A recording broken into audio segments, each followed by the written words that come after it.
It's late at night. You're 4 episodes deep watching Game of Thrones. The episode ends, and the credits begin to scroll.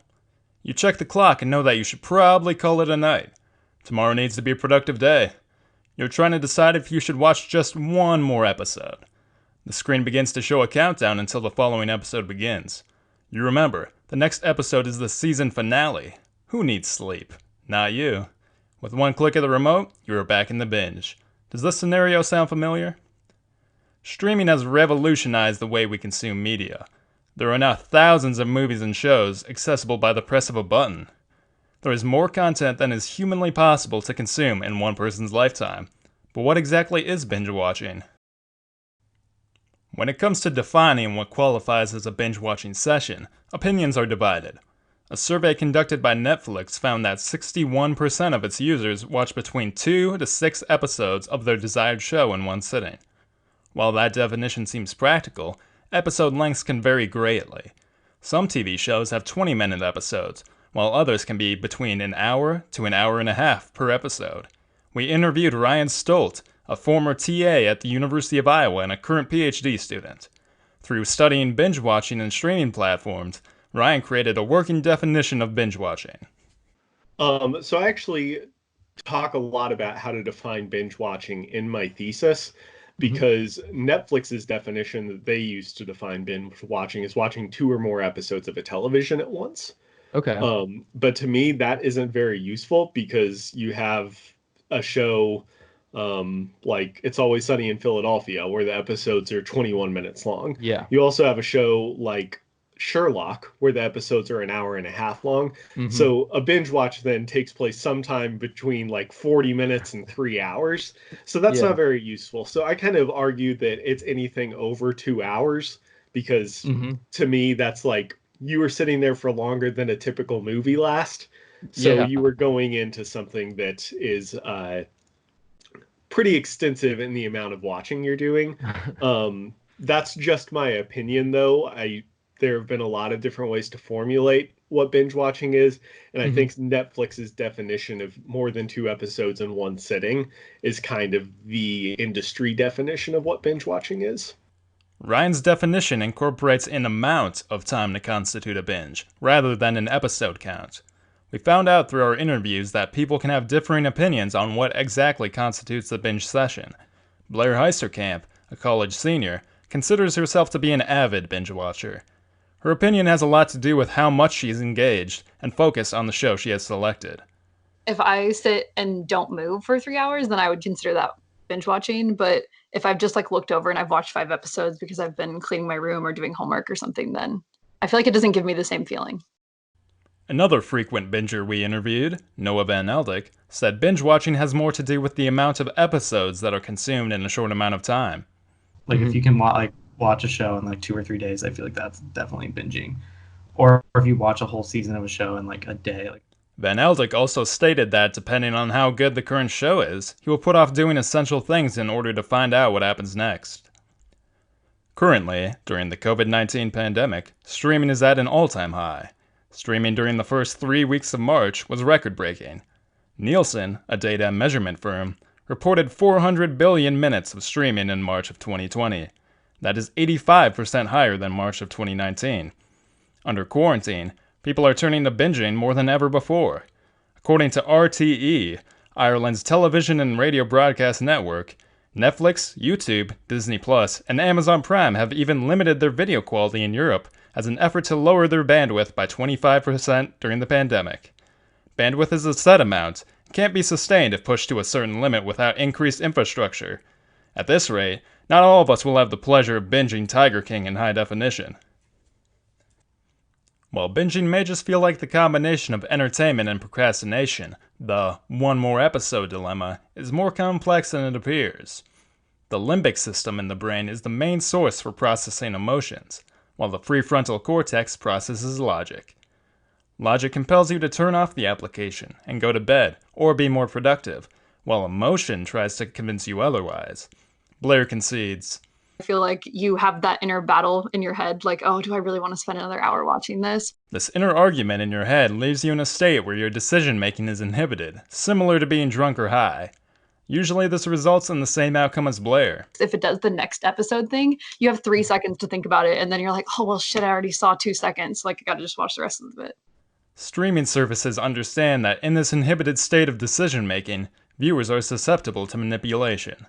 For instance, as NBC News reports, when you watch your favorite show, your brain releases the chemical dopamine. Dopamine mediates the sensation and pleasure in the brain. Activities associated with dopamine include food, sex, and drugs. Dopamine released during binging may cause you to reinforce continued activity and to seek it out in the future. Highly addictive drugs provide a shortcut to the brain's reward system by flooding the nucleus accumbens, the brain's reward center. Your body can become addicted to any activity or substance that continually produces dopamine. Binging is no exception. Features such as autoplay and skip intro are little decisions streaming companies place before the viewer, enticing them to stay and watch another episode. Out of the several streaming services that have cropped up over the last few years, Netflix is by far the most used and most well-known application. Netflix in particular is a prime example of the aforementioned enticing strategies. Netflix gives the watcher just a few seconds to think about and respond to the option to continue watching. Noah said, Yeah, I know, like, the Netflix one's, like, it's like 2 seconds and you're already on the next episode. So, like, I don't know. But, like, HBO is, like, harder to do that because they have, like, they make you watch all that other crap. While it may feel a bit nefarious for the streaming platform to attempt to entrap you further, it's simply a marketing strategy, and an effective one at that. For instance, Netflix's helpful nudges encourage completion of a show and allow the watcher to stay idle and consume a lot of media in rapid succession, whereas other streaming services such as Disney Plus emphasize a retention to the platform rather than time spent. Ryan stated, So Netflix is clearly trying to keep people watching, and then services like Disney Plus, if you look at what they've released so far, most of their new releases they do in a week-by-week schedule. Yep. So they clearly aren't as concerned about the keeping people binge watching shows. They would rather have you continue to subscribe, come back week after week after week for the 10 weeks that The Mandalorian is airing. Yep. And then by the time that Mandalorian ends, the next show that you will hopefully come back to week after week after week will be there. As you just heard, during our interviews, Ryan mentioned The Mandalorian, a Disney Plus original, in addition to mentioning The Circle, a Netflix original. Blair commented on her and her family's habit of binging All American, another Netflix original. Noah seemed to be privy to HBO's exclusives Game of Thrones and Westworld. Thus, it seems that regardless of streaming platform, streaming originals seem to be the driving force in the streaming industry. Many shows are furthering the impulse to binge by adjusting that traditional 3-act structure that was founded in traditional cable weekly television. On a traditional weekly television series, you have a pretty clear structure of the reality show.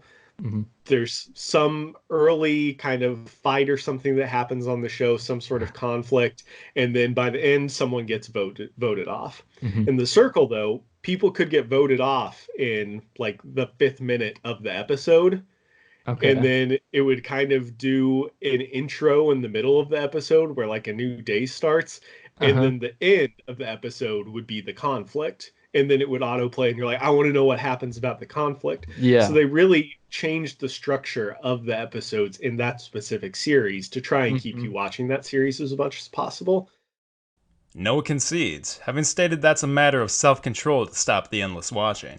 And they try to leave you with like cliffhangers every episode, so you keep wanting to watch it, and keep wanting to watch it.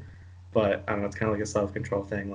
Like you have other stuff you need to be doing. Like you're ultimately the one that can be like, okay, yeah, turn it off. Furthermore, Blair makes an important distinction.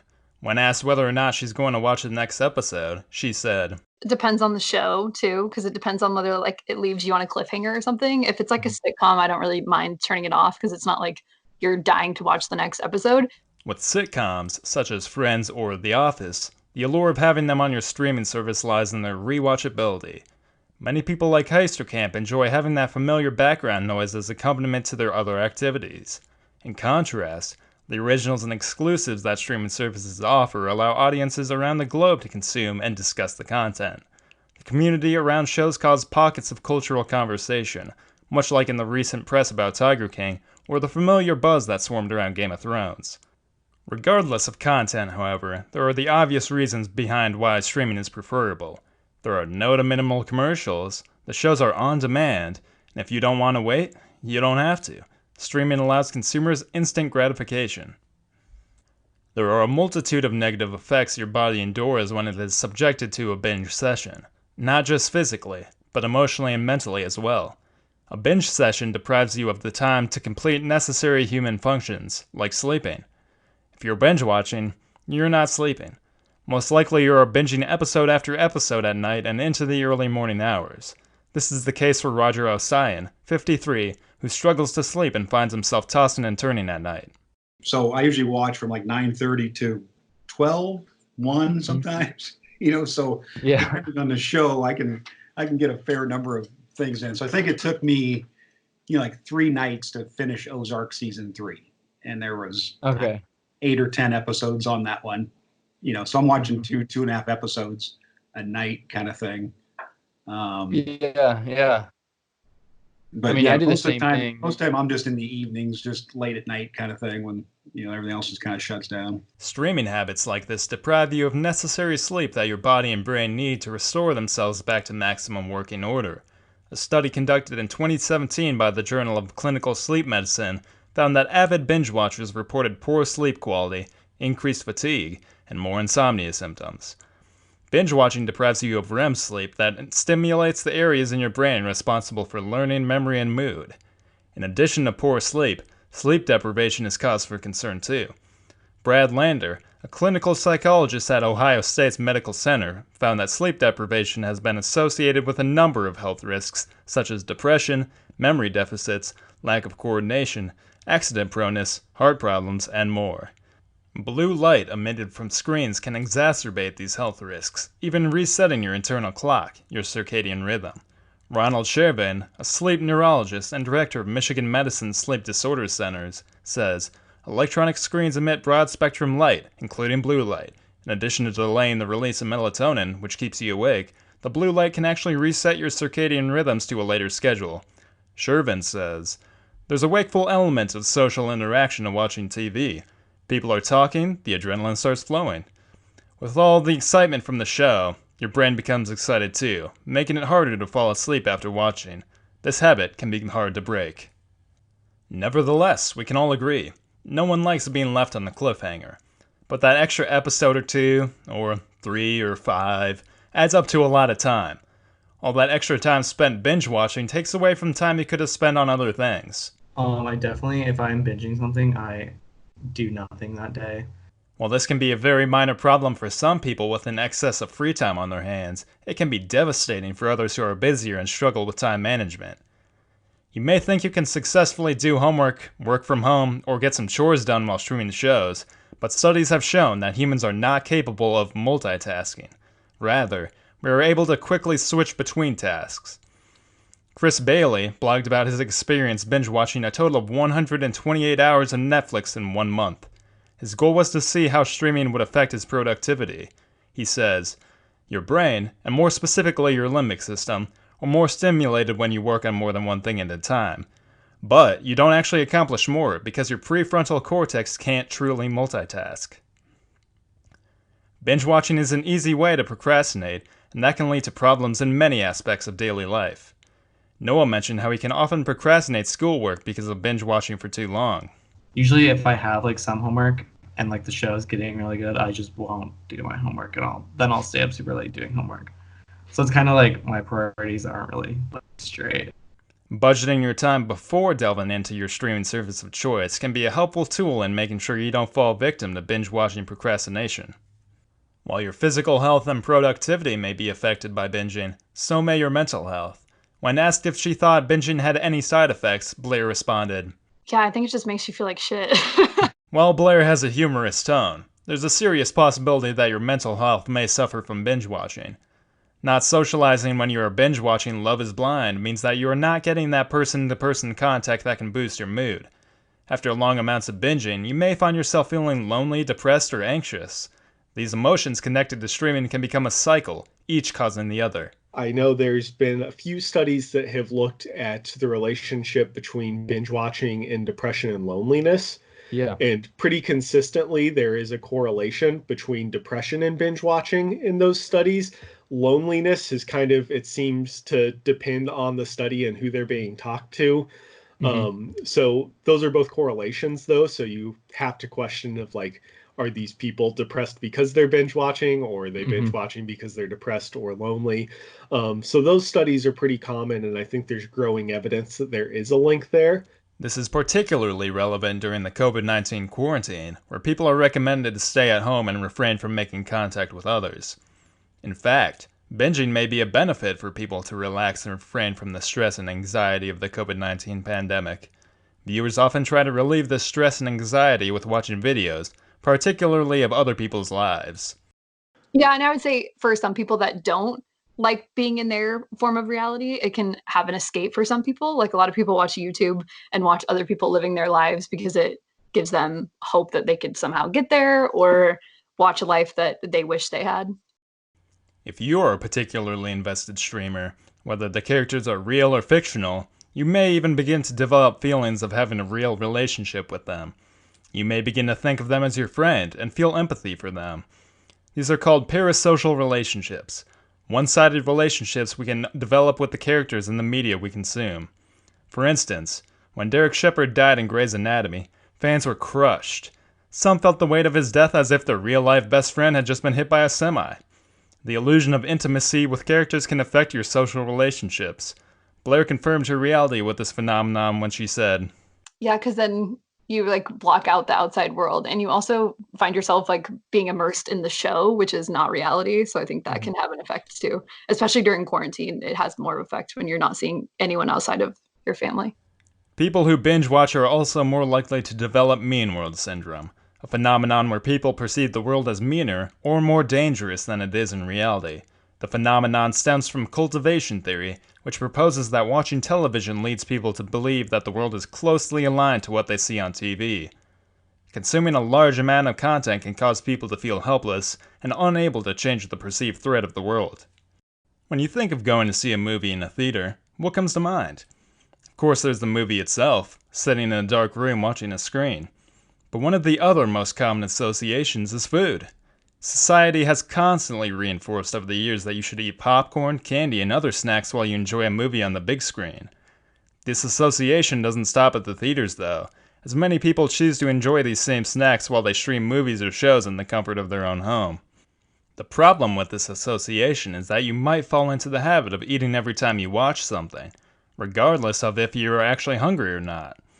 At the 67th Annual Conference of the International Communication Association in 2017, Michigan State University researchers presented a link between binge watching and poor lifestyle choices such as opting for unhealthy meals, unhealthy snacks, and sedentary behavior. While immersed in the story of the content you are watching on screen, your attention can shift away from the amount and type of food you are eating, causing you to mindlessly shovel food into your mouth. This can lead to overeating. Furthermore, if you're eating common junk food snacks like buttery popcorn or sugary candy, this makes the negative health effects much more severe than if you were just mindlessly chowing down on some carrots or other healthy snacks. What can exacerbate this problem even further is if you're sitting still while streaming, as opposed to getting physical activity while doing so. Then you also have studies that like Netflix is published, so you have to question their validity. But Yeah. Netflix is published that like people like to work out while they watch their shows. And like if you go to the gym, you do see people doing that. So they like say like binge watching can be a healthy activity. Yeah. I'm not sure that binge watching is actually a physically healthy activity. I think it was the American Heart Association talked about how unhealthy it is to just sit for long periods of time. The American Heart Association explains that accumulating evidence has demonstrated that sedentary behavior is linked to several CVD risk factors, including metabolic syndrome, hypertension, and type 2 diabetes mellitus. Additionally, in a 2018 study, researchers found that prolonged sitting for binge watching is similar to prolonged sedentary behavior for long-haul flights or illness. It can increase your risk of developing conditions such as deep vein thrombosis, a blood clot in the legs that can be fatal if it breaks off and travels to the heart or lungs. In the study, even ultimately achieving the recommended amount of physical activity was not enough to reverse the risk of clots during TV binges. While it can feel nice to sit back and relax all day while watching your favorite show, it can come at a cost to your health. My mom and I sat on the couch on Sunday, and like I used her feeling sick as like an excuse for me not to get off the couch for the whole day. And then we'd watch like 11 episodes of one show, and then you just sit and you're like, oh my god, I just wasted like at least 10 hours. So it just makes you feel like you're really unproductive. However, if you plan on spending a long time on the couch binge watching, you can mitigate the negative health effects of sedentary activity by standing up and moving around a bit every half hour or so. Streaming and binge watching have changed the way we consume entertainment and information. As for many people, binge watching has become an element of everyday life. It is a temporary escape from reality, a conversation starter among friends, and a way to learn about the world. Yet, without moderation, we found that how you watch plays a significant role in the effects streaming has on your life. Frequently binging and snacking for hours on end without breaks to engage in other more productive activities lets its effects leaking into your health, work, and social life. If this sounds all too familiar for you, you can gauge that it's become a problem. However, vegging out on the couch every once in a while after a long day at work won't hurt you. Through research and interviews, we found that while binge watching is not inherently bad, it can have negative effects in your life you should consider. It is each person's responsibility to find proper balance in their life. If you are able to manage your binge watching, many of these effects will never be an issue. Binge watching is a form of joy for many people. Still, whether you're a nightly watcher or a monthly visitor, there are definite side effects. As the saying goes, everything in moderation.